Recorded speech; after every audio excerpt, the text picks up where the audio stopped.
It was said that no one in the town of Black Hollow liked driving past the Grayson house after sunset. Even in daylight, people slowed down when they reached the iron gate, as if something inside the property was watching them. The house stood on a hill, old, silent, and strangely untouched by time. For more than 80 years, the Grayson family lived there, generation after generation. And yet, no one in town could clearly explain what they actually did for a living. What people did remember were the strange accidents, the sudden funerals, and the feeling that every time someone married into the family, they never stayed the same. The first record of the Grayson family in Black Hollow appeared in 1891, when Arthur Grayson arrived with his young wife Eleanor and bought the largest piece of land on the edge of town. He paid in cash, more money than anyone in the area had ever seen before, and the locals found that strange because no one knew where he came from. Arthur spoke very little, but when he did, his voice was calm, slow, and almost too controlled, like he was always choosing his words carefully. Within a year, the Grayson house was built, a tall Victorian mansion with long windows, heavy wooden doors, and a cellar that workers said went deeper than it should. People who helped build the house later told stories that made others uncomfortable. They said Arthur insisted on thick walls, locks on doors that were inside the house, and a basement room with no windows at all.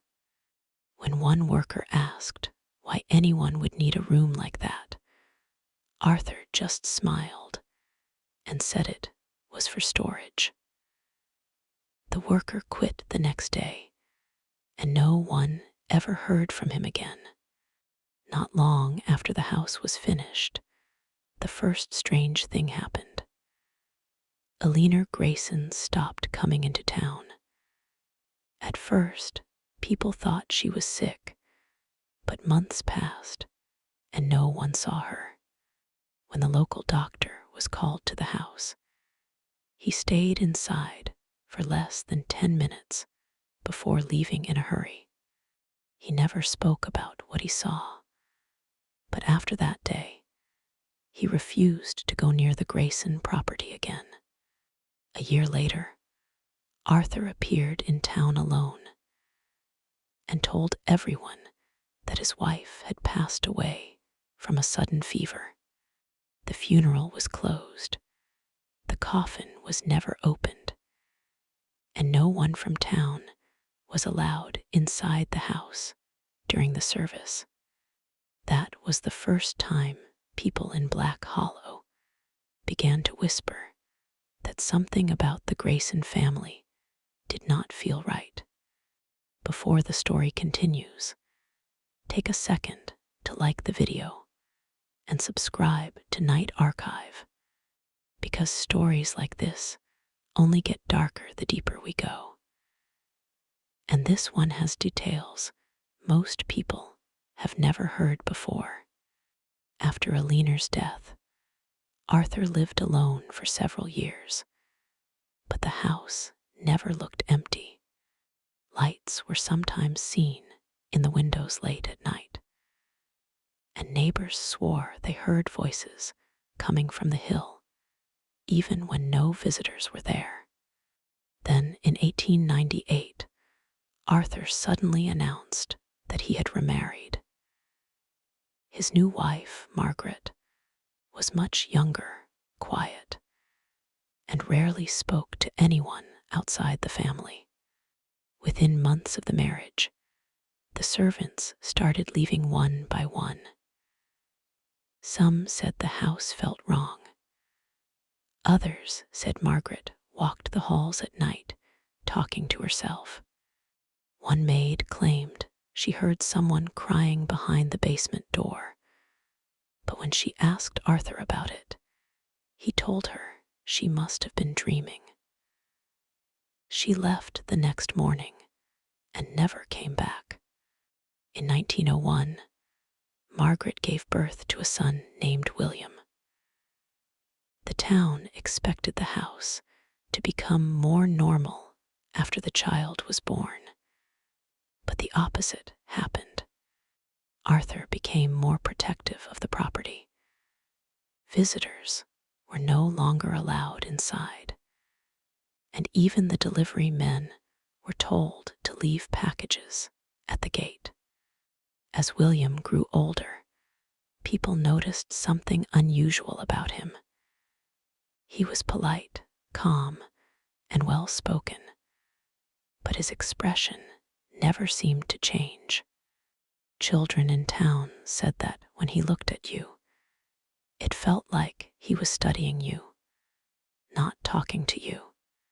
Teachers later said he was extremely intelligent, but he never made friends, and he never laughed. When William turned 18, Arthur suddenly died. The official report said heart failure, but the doctor who signed the paper told his wife that the body looked tense, as if the man had been afraid right before he died. After the funeral, William became the head of the family, and from that moment, the stories about the Grayson house became even stranger. William married a woman named Clara from a nearby town, and just like before, she slowly stopped appearing in public.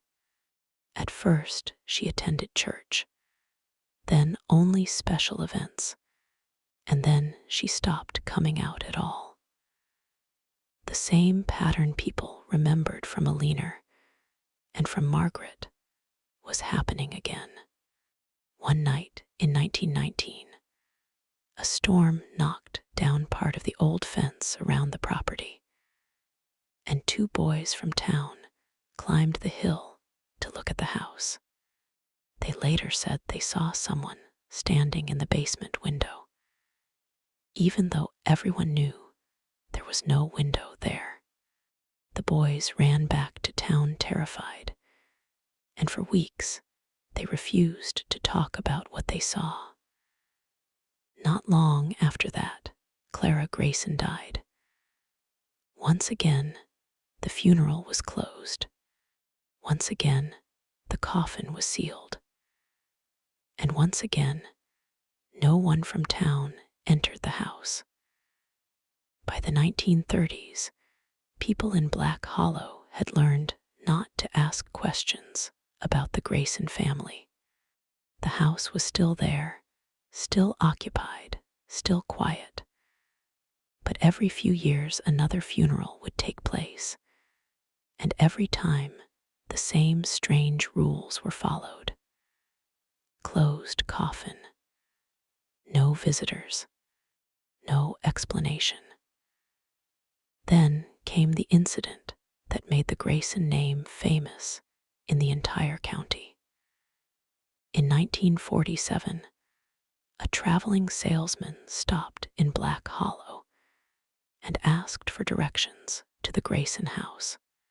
He said he had business with the family and drove up the hill late in the afternoon. He never came back down. When his car was found the next day near the gate, the police finally decided to go inside the property for the first time in decades.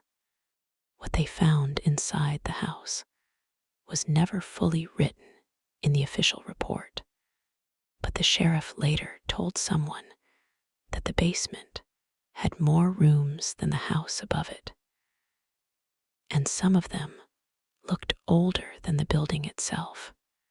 The Grayson family claimed the salesman must have left during the night, but no one believed them.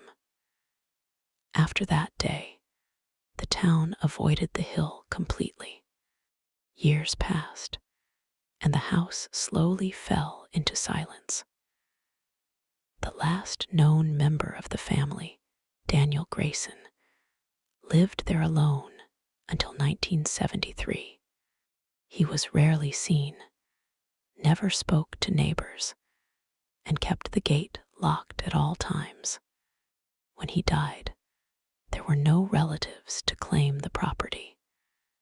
And for the first time in more than 80 years, the Grayson house was empty.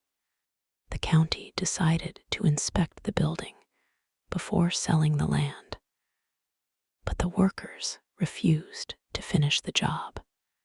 They said the basement doors were numbered, but the numbers did not start at 1. They started at 7. Some of the lower rooms were sealed with old locks that no one had keys for, and one wall looked like it had been built over something much older. The officials closed the house again and never opened it to the public.